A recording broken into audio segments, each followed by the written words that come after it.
All right. Well, speaking of freeing someone, this is one of the most fascinating stories, and it's developing as we speak.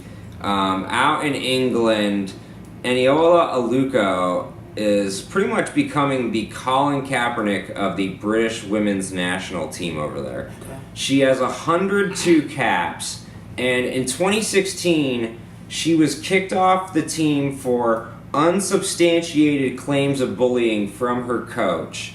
And then it came out very recently that her coach asked her, and she's Nigerian British, and her coach asked her if she had Ebola and if that would affect team travels. Wow. And then not only that, but the coach, who is Mark Sampson, who has recently been fired, he went behind the back of her and asked all of her teammates, how many times has Eniola been arrested? Wow. You know, and he has to have no one else on the team, obviously. And here's the thing, she really sticks out on that team like a sore thumb. It's just lily white people and then a Nigerian British person. Yeah. And so it's got to be hard for her. She's done 102 caps, and so there's clear evidence of bullying, in my opinion, you know, and yet she's still not on the team. Right. And just today, she said that it's because the comments that were made towards her, the racist comments, the media wouldn't pick up on it. It would be more picked up on as if it was homophobic. So I want to ask you guys, first of all, do you think it is harder to be... Do you think what she said is true, that it's hard? It's hard. Like, it's still harder to be deal with racist stuff than homophobia, I guess. Yeah, I mean, I get what she's saying, because I think especially just like with the focus and the world's climate, not just America's climate, on just being politically correct and things like that. So a lot of homophobic things that have been okay for a long time are just now being stamped. Yeah. Whereas racism has been one of those things that black people of color have been fighting about for a long, long time. So it's like a lot of these things that are covert, that are necessarily like out in the open, kind of go to the wayside and are just kind of like whatever. Like Bob McNair's comments, all these different kind of things that are basically racist, but it's not so racist as to like, it's not like so public, you know what I'm saying? Mm-hmm. So, but things like with even like under like a covert homophobia and things like that, those things are starting to be stamped out because it's been a thing that's just been okay. Being like literally until about 10, 12 years ago, being homophobic out in the open was totally okay.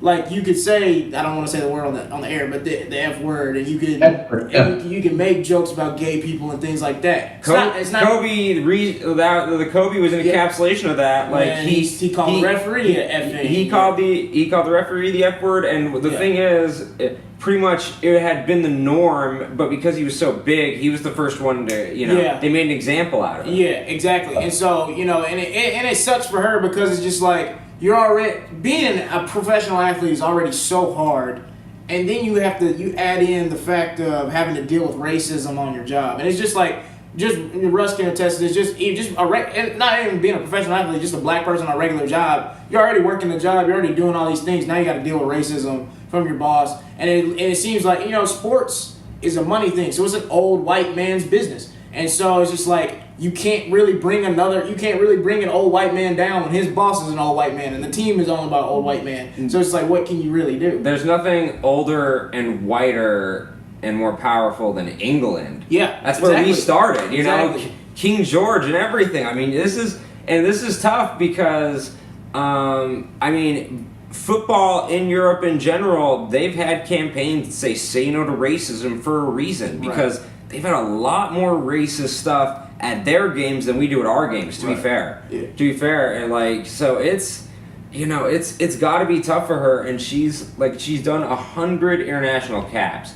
This is someone who is a very valuable player, and to me it's a total corollary to Colin Kaepernick, because the teammates on the British national team are saying she's not being loyal enough to the team. She's creating a media circus which is a distraction for the team, and that's not what you're supposed to do. And in the end, it's just like Colin Kaepernick. Like, he's protesting something he should totally be allowed to protest, and so should she. Yeah. And they're both being punished for it just because you're making people feel uncomfortable and you're hurting, and being uncomfortable might go against what the team's goals are. Yeah. But I feel like you're not a team if you don't back up your girl in that situation. Yeah. And the British national team and FIFA had to come out and apologize for this guy's comments, yet she still hasn't been reinstated on the team. Yeah, it's more of a saving face thing. I don't really care about her.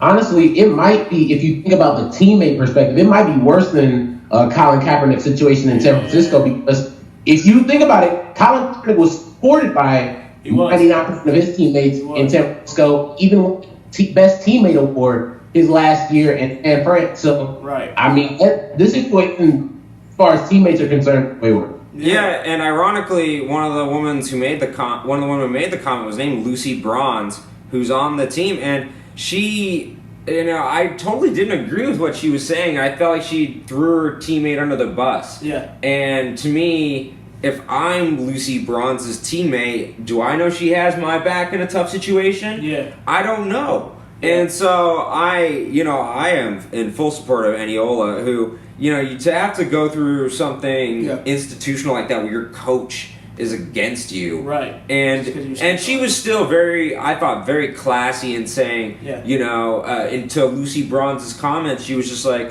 I think she's a great footballer and she exemplifies what it's about the British national team, and she's proven that. Right. She took the total high road. I wouldn't have. Yeah. I would have told her to fuck off. Yeah. But, it's like she's dealt with a lot, and so I'm surprised it's not a bigger story over here, but it's definitely a big story over in England. Yeah, and her teammates, like Russ is saying, it kind of parallels some of the white football players in these locker rooms that have said the black players protesting are a distraction or is dividing the locker room and things like that. Because I think a lot of white athletes don't in fact a lot of white fans and white people, when they look at sports, we don't want politics in sports and this kind of thing, and it's because their privilege allows them to separate things from a political point of view, whereas black people, pretty much everything we do, in a way, even existing, is political because we were property of this country. And so a lot of white athletes don't understand, why do you got to bring all that race stuff to the games? Bro, what do you mean bring all this race stuff? I'm black. I experienced racism. I didn't bring this race stuff. It just happened.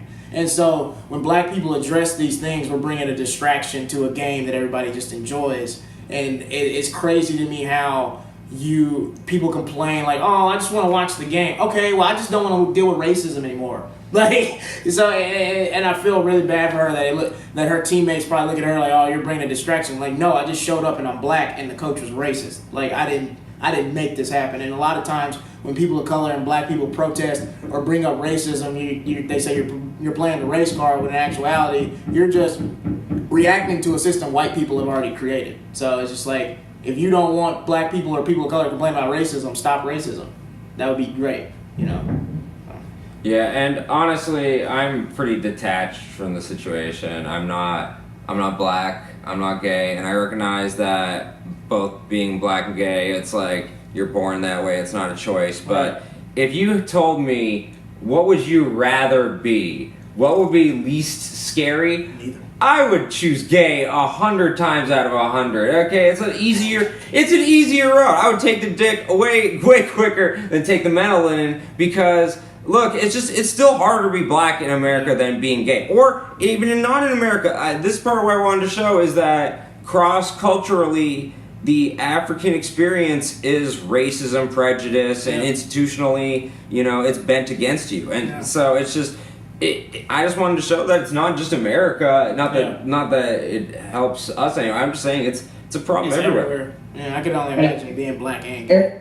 For me, no, go ahead now. No, I was just saying I can only imagine being black and gay, dealing with discrimination from your sexuality and your race. Must be terrible.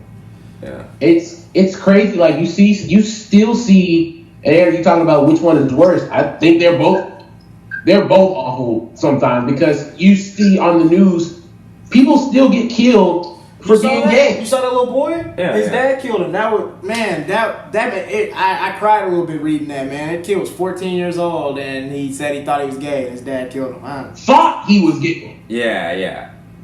And you know, I don't want to downplay any of the extreme homophobia in, like, you know, the Caribbean, Chechnya, a lot of Muslim countries, a lot of countries here, like a lot of places in our area. We all have serious homophobia, terrible attitudes towards gay people. But even with all that being said, it's still harder being black. And in most areas of the world, it's just harder to be black still, and that's just unfortunate. And you know, it's just a lot of people who say racism's over, and it's like, look around. Look at this, and I guarantee that girls' teammates are the main ones saying, "Oh, we're not racist." Like that, and that's this thing. It's like this alarm like goes off in white people's heads when you call them racist, and like they're more mad about being called racist than racism actually happening, which shows that you're a racist. Yeah, so.